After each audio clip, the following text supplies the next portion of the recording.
Olá, bem-vindo ao meu momento leitura bíblica, a Bíblia narrada. Hoje, 8 de dezembro de 2023. Vamos ler os capítulos de Atos 23, 24 e 25. Bora lá? Atos 23. Então Paulo olhou firmemente para os membros do conselho e disse: Meus irmãos, tenho vivido até hoje com a consciência limpa diante de Deus. Mas Ananias, o grande sacerdote, mandou que os homens que estavam perto de Paulo dessem um tapa na boca dele.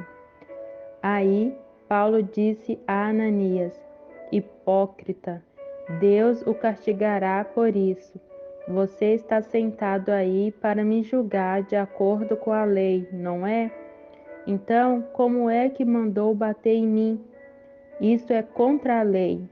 Os homens que estavam perto de Paulo perguntaram: Você está insultando o grande sacerdote, o servo de Deus?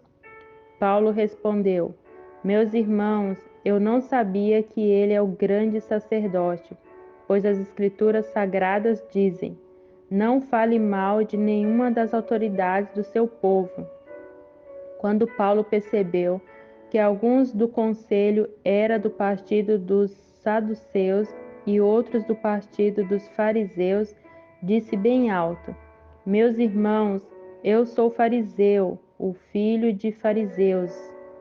Estou aqui sendo julgado porque creio que os mortos vão ressuscitar. Assim que ele disse isso, os fariseus e os saduceus começaram a discutir, e o conselho se dividiu. É que os saduceus não creem que os mortos vão ressuscitar, nem que existem anjos ou espíritos, mas os fariseus creem nessas coisas. E assim a gritaria aumentou ainda mais. Então, alguns mestres da lei, que pertenciam ao partido dos fariseus, se levantaram e protestaram. Eles disseram: Não vemos nenhum mal neste homem. Pode ser mesmo que um anjo ou um espírito tenha falado com ele. A briga chegou a tal ponto que o comandante ficou com medo de que Paulo fosse despedaçado por eles, pois isso mandou os guardas por isso mandou os guardas descerem para tirar Paulo do meio deles e o levar de volta para a fortaleza. Na noite seguinte, o Senhor Jesus apareceu a Paulo e disse: Tenha coragem, Paulo. Você falou ao meu respeito aqui e em Jerusalém, e vai falar também em Roma. Na manhã seguinte, alguns judeus se ajuntaram e juraram que não ia comer nem beber nada enquanto não matassem Paulo. Os homens que combinaram fazer isso eram mais de 40.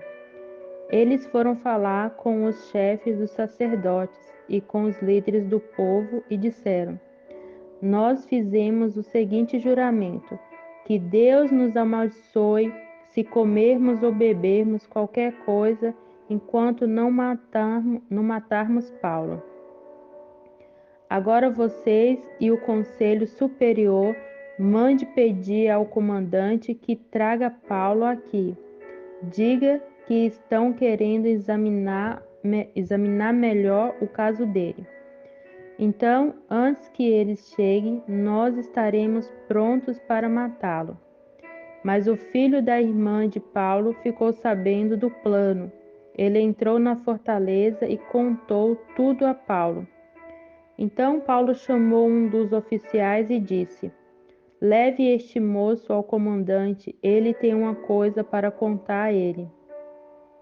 O oficial levou o moço ao comandante e disse: Aquele preso que se chama Paulo mandou-me chamar e pediu que eu trouxesse este moço porque ele tem uma informação para o Senhor. O comandante pegou o moço pela mão, levou-o para um lado e perguntou: O que é que você tem para me contar? Ele respondeu: Alguns judeus combinaram pedir ao Senhor que leve Paulo amanhã ao Conselho Superior, com a desculpa de quererem examinar melhor o caso dele. Mas não acredite nisso, pois mais de 40 deles vão ficar escondidos esperando Paulo para o matar. Todos eles fizeram este juramento: que Deus nos amaldiçoe se comermos ou bebermos qualquer coisa antes de termos matado Paulo. Eles estão prontos para cumprir o juramento e esperam apenas saber o que o Senhor vai resolver.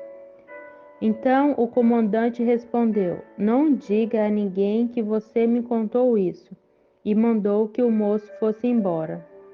Então o comandante chamou 2 oficiais e disse: Arranjem 200 soldados e mais 70 cavaleiros e 200 lanceiros para ir até a cidade de Cesareia.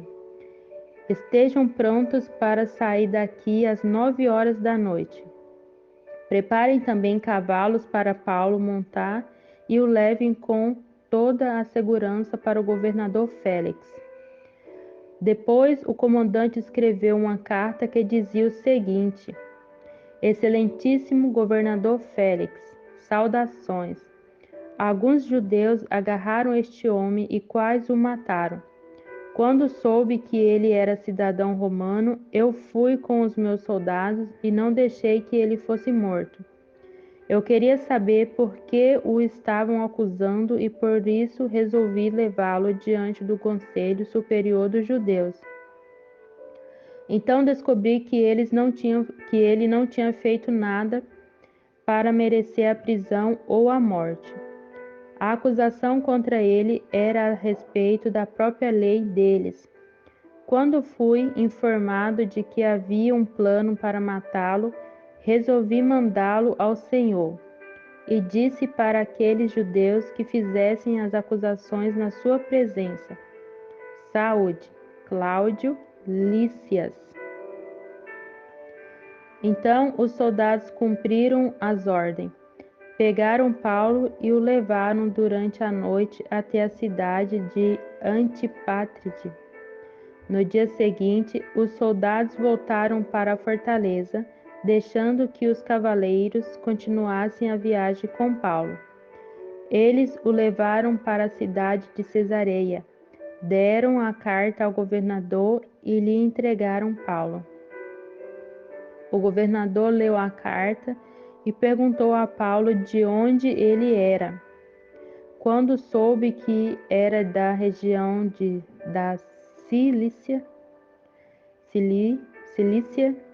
disse: Quando os seus acusadores chegarem, eu ouvirei o que você tem para dizer. Em seguida, mandou que ele ficasse preso no palácio do governador. Atos 24. 5 dias depois, o grande sacerdote Ananias foi até Cesareia com alguns líderes do povo e com um advogado chamado Tértulo. Eles se apresentaram ao governador Félix para fazer acusações contra Paulo. Depois que Paulo foi chamado, Tértulo começou a acusação dizendo: Excelentíssimo senhor governador, o seu governo nos tem trazido um longo tempo de paz, e graças à sua sábia administração, muitas reformas necessárias estão sendo feitas para o bem deste povo. Somos muito agradecidos por tudo aquilo que temos recebido em todas as ocasiões e em todos os lugares.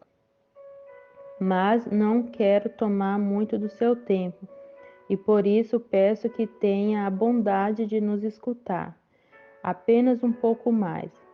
Nós achamos de fato que este homem é uma peste. Ele provoca desordem entre os judeus do mundo inteiro e é também o líder do partido dos nazarenos. Além disso, tentou profanar o templo e então nós os prendemos. Nós íamos julgá-lo de acordo com a nossa lei, mas o comandante Lícias veio e o tirou de nós à força. Aí o próprio Lícias mandou que os acusadores viessem até aqui e fizessem as acusações diante do Senhor. Se o Senhor fizer perguntas a este homem, ele mesmo confirmará todas as acusações que estamos fazendo contra ele. Então os judeus concordaram, dizendo que tudo era verdade. O governador fez sinal para que Paulo falasse. Então ele disse: Eu sei que há muitos anos o Senhor é juiz do povo judeu e por isso eu me sinto à vontade para fazer a minha defesa na sua presença. Como o Senhor mesmo pode comprovar, faz apenas 12 dias que fui a Jerusalém para adorar a Deus. Os judeus não me viram discutindo com ninguém nos pátios do templo, nem agitando o povo nas suas sinagogas ou em qualquer outro lugar da cidade. E eles não podem provar nenhuma das acusações que agora estão fazendo contra mim. Porém, uma coisa confesso ao Senhor: eu sigo o caminho que os judeus dizem ser falso, mas é deste modo que sirvo a Deus dos nossos antepassados. Creio em tudo o que está escrito na lei de Moisés e nos livros dos profetas. Eu e os meus acusadores temos esta mesma esperança em Deus. Todos vão ressuscitar, tanto os bons como os maus. Por isso, faço tudo para sempre ter a consciência limpa diante de Deus e das pessoas.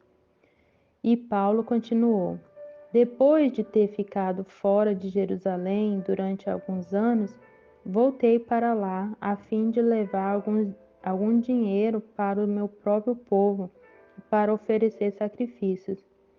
Quando estava fazendo isso, depois de eu ter acabado a cerimônia de purificação, alguns judeus me encontraram na área do templo. Não havia muita gente comigo nem desordem. Porém, alguns judeus da província da Ásia estavam lá.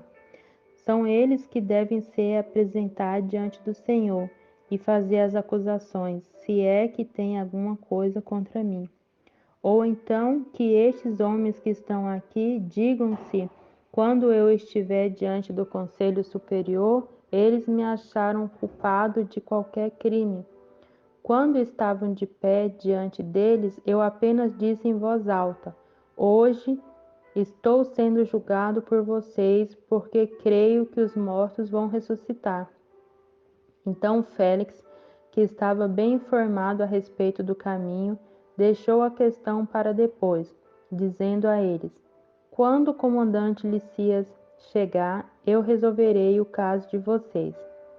Ele mandou que o oficial pusesse um guarda para tomar conta de Paulo e ordenou que lhes dessem alguma liberdade e licença para receber a ajuda dos amigos.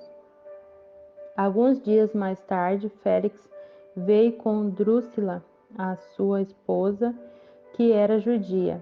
Mandou chamar Paulo e o ouviu falar a respeito da fé em Cristo Jesus.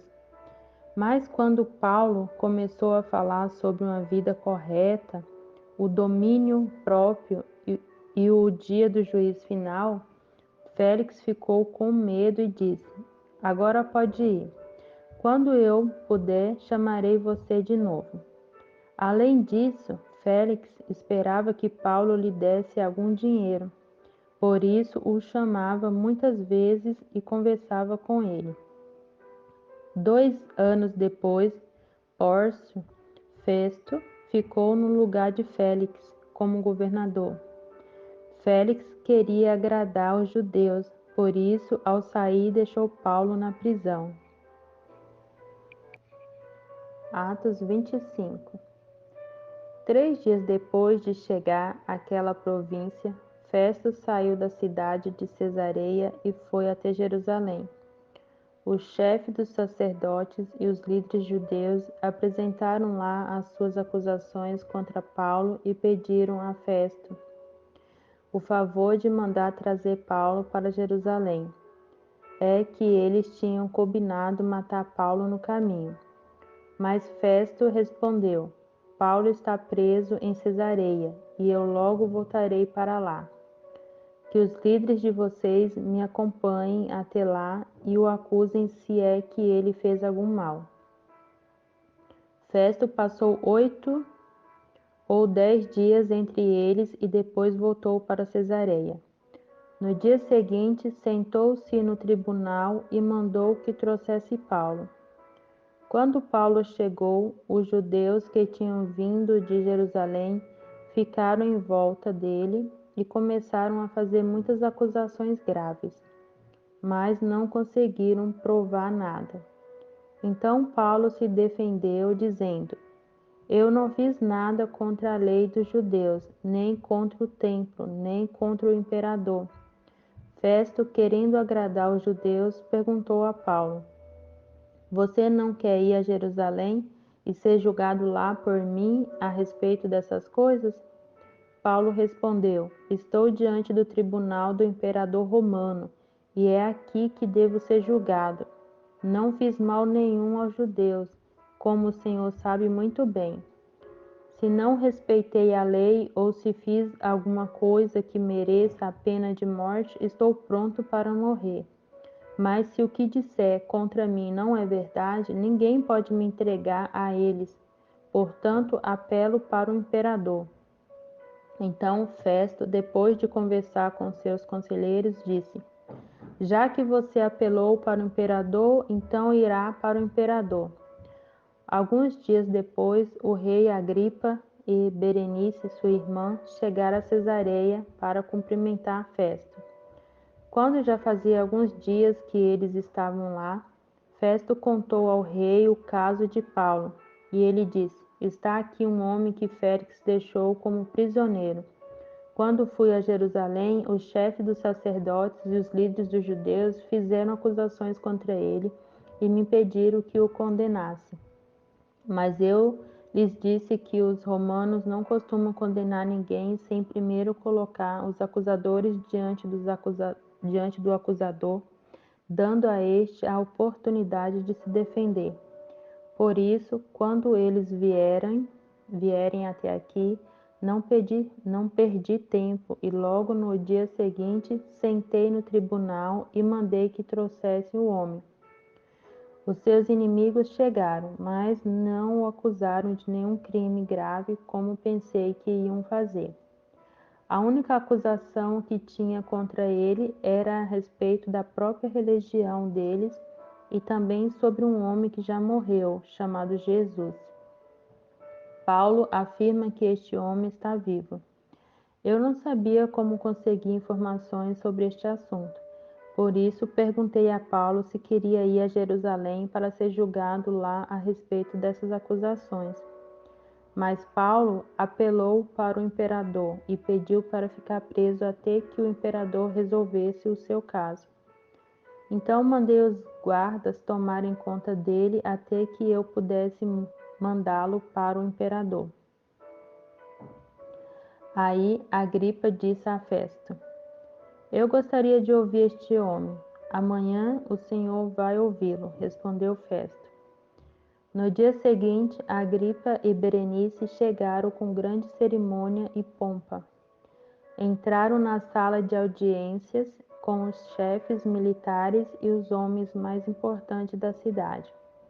Festo mandou que trouxesse Paulo e disse: Rei Agripa e todos os que estão aqui, vejam este homem. É contra ele que todos os judeus, tanto daqui como de Jerusalém, estão fazendo acusações diante de mim. Eles insistem em dizer que este homem deve morrer. Mas eu acho que ele não fez nada para ser condenado à morte. Como ele mesmo pediu para ser julgado pelo imperador, resolvi atendê-lo. Porém, até agora não sei bem o que escrever a respeito dele ao imperador. Então eu o trouxe aqui diante dos senhores, e especialmente do senhor rei Agripa, a fim de lhe fazer perguntas. Assim terei alguma coisa para escrever, pois acho absurdo mandar um prisioneiro sem explicar claramente as acusações que existem contra ele.